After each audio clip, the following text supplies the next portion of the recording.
Glad you're with us today for the Retirement Income Show. I'm Mark Elliott alongside the CEO and founder of Oak Harvest Financial Group, Troy Sharp. Troy started the company back in 2008. You can find out more just by going to the website, oakharvestfinancialgroup.com, oakharvestfinancialgroup.com. The office located at 920 Memorial City Way, right off I-10 and Bunker Hill. And, of course, you can always go to YouTube and search for Troy Sharp and Oak Harvest. Got tons of videos on there, over 100.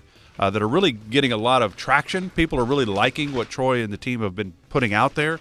Some great information for you. If you have any concerns about any area in the financial world, the retirement world, probably got a video on it that Troy has done. Just search for Troy Sharp and Oak Harvest. And, of course, if you want to just talk to somebody, which is nice when you get old, Troy, I am now Social Security eligible. So I just hit the age of 62. How about that?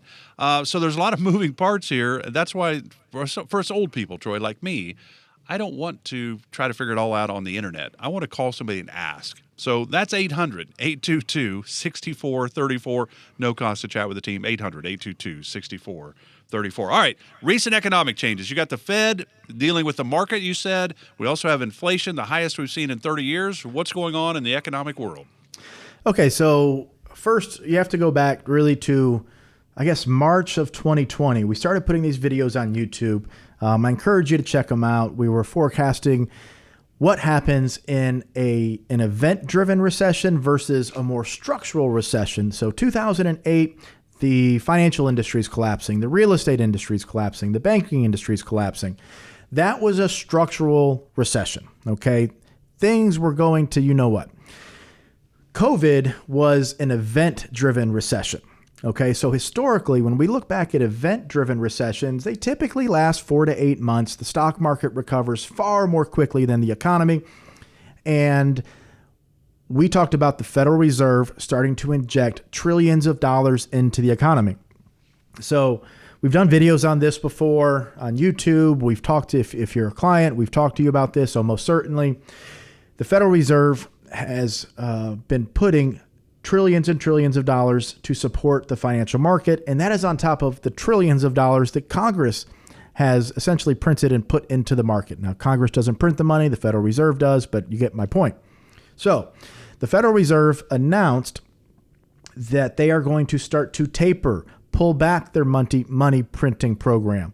Now, back in March and April, we talked about how because of, I think it was the 4 S's, the science, we believe there would be a vaccine or a treatment created. We believe consumer sentiment would turn around, the stimulus, and I forget what the other one was. But we talked about how quickly we anticipated the market to rebound. And the beginning of this year, we felt the market was going to have a very, very strong year because there was no way the Fed was going to pull this back. Year-over-year earnings growth was going to be excellent. Now, moving forward, there's a couple of things to pay attention to here. So first and foremost, the fact that they have begun to taper. Okay, they've said that they're going to do $15 billion in November, $15 billion in December, and then they've left it very flexible from that point. They did not commit to doing an additional $15 billion per month or 20 or accelerating the pace of tapering. So that is a good thing. Now, most of you probably won't remember, but back in the fourth quarter of 2018, when President Trump was battling with China over these tariffs and the trade wars, the Federal Reserve said, we're going to go ahead and raise interest rates. They did that too soon. They made a massive mistake. The market corrected 20% in the fourth quarter of 2018, and they quickly reversed course. We've been telling you this for probably a year and a half now. They weren't likely to make that same mistake again. And they did not make that mistake because they've built in flexibility. They've done 2 things here. One, they said, we're going to do $15 billion and $15 billion. So that means they're going to $30 billion less they're going to print to support the financial markets. But they also said after that, it will be data dependent, meaning what is inflation doing? What is economic growth doing? What are wages doing? They're not just committed to this rigid schedule of pulling the stimulus back from the economy, the financial market specifically. They're going to be more data dependent. So this is the exact opposite of what they did in the fourth quarter of 18. Now, they've also said once we do complete the tapering process, all $180 billion per month that they were putting into the market, once that is done and they've completed it, that does not automatically mean that they are going to raise short-term interest rates. So the Federal Reserve sets short-term interest rates in this country. The market sets long-term interest rates. Now, I know inflation is out there. It is absolutely real. But one of the key gauges to determine how permanent inflation is, or how the market perceives inflation, the length of the inflationary pressures to exist, is you can pay attention to the 10-year Treasury, and you can also pay attention to tech stocks, or the NASDAQ specifically.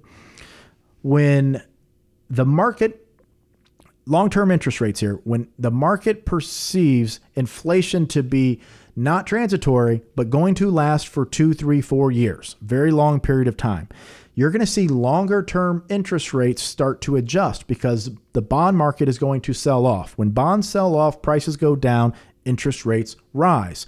If you have a bond right now, the 10-year bond is paying around 1.5%. If I think inflation is coming long term, why would I buy a 10-year bond paying only 1.5% when what we call the real yield, which is the nominal yield, what it actually pays minus inflation, is negative? Okay. And the real yields right now are negative significantly. So if I have a 10-year bond paying me 1.5% and the market perceives, and I'm talking about the market or the market participants who set the bid and ask price, essentially, I'm willing to pay this, you're willing to pay that, let's come to an agreement, this is the market value. If I think that inflation is going to run at 6% over the next 5 years, I'm going to sell that 10-year bond paying me 1.5%. When I sell that 10-year bond, prices will plummet, rates will shoot up. 10-year bonds right now, government bonds, are not shooting up. This means the market does actually perceive that inflation is transitory. Now, does that mean it's going to be gone in a month? No, it's absolutely not going to be in a month. As a matter of fact, I think it's going to get worse because of the vaccine mandates. We could see truck drivers stop working. We could see, which obviously would impact food prices and all types of prices across the entire consumer spectrum. But I do think inflation is going to get worse, and it's primarily driven from government policy right now, and it's unfortunate because, as we said in the beginning of the show, it is primarily impacting those with the least amount of money in society. We are going to have higher gas prices, almost certainly. They're shutting down pipelines. They're eliminating coal. They're committing to, again, green energy. I'm not saying whether this is good or bad. That is not my point. I am talking about the impact of these policy decisions and how it affects your retirement, how it affects your income, how it affects your portfolio.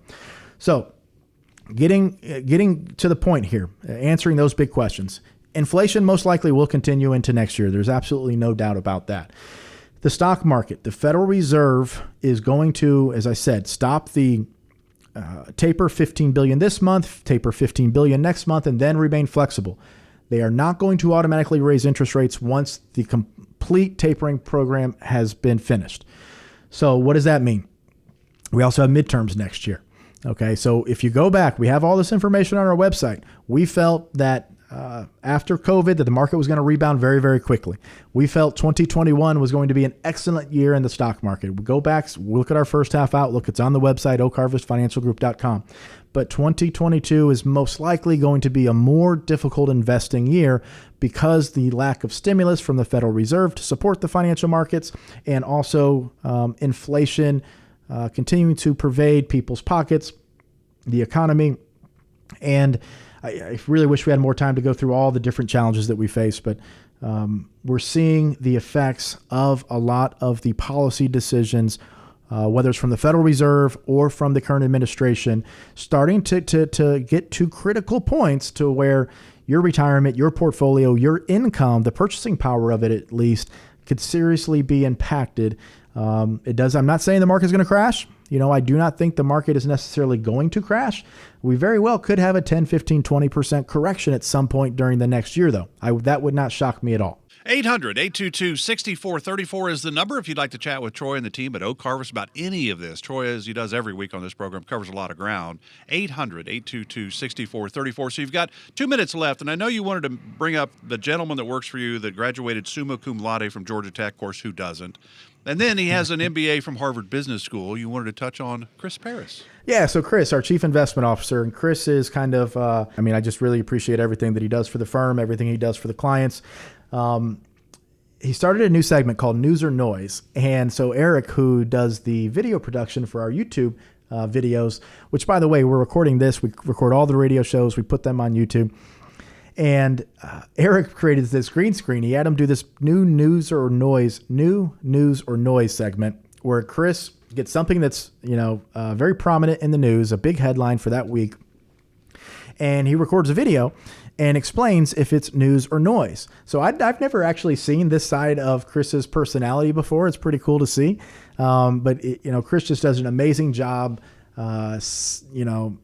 figuring out what's going on out there in the world. Not just. So here's the thing. I guess with the time we have left, I want to talk about Chris. He does an amazing job with the math in various markets. So the options markets, the commodities markets, the futures markets. The math that he does behind the scenes there, and then he takes the headlines in this new segment and essentially helps you, the consumer, understand what's going on. Should you pay attention to this? Should you be concerned? Or should you just brush it off because it's more noise than anything else? So go to the YouTube channel. You got to check it out. There's no cost to subscribe. It's just go to YouTube, search Oak Harvest Financial Group. This is the Retirement Income Show. Give us a call, 800-822-6434, and we will see you next week. Investment advisory services offered through Oak Harvest Financial Group, LLC. Oak Harvest Financial Group is an independent financial services firm that helps people create retirement strategies using a variety of insurance and investment products. Investing involves risk, including the loss of principal. Any references to protection benefits or lifetime income generally refer to fixed insurance products, never securities or investment products. Insurance and annuity product guarantees are backed by the financial strength and claims-paying ability of the issuing insurance company. Oak Harvest Financial Group, LLC is not permitted to offer, and no statement made during this show shall constitute tax or legal advice. You should speak to a qualified professional before making any decisions about your personal situation. We are not affiliated with the U.S. government or any governmental agency. This radio show is a paid placement.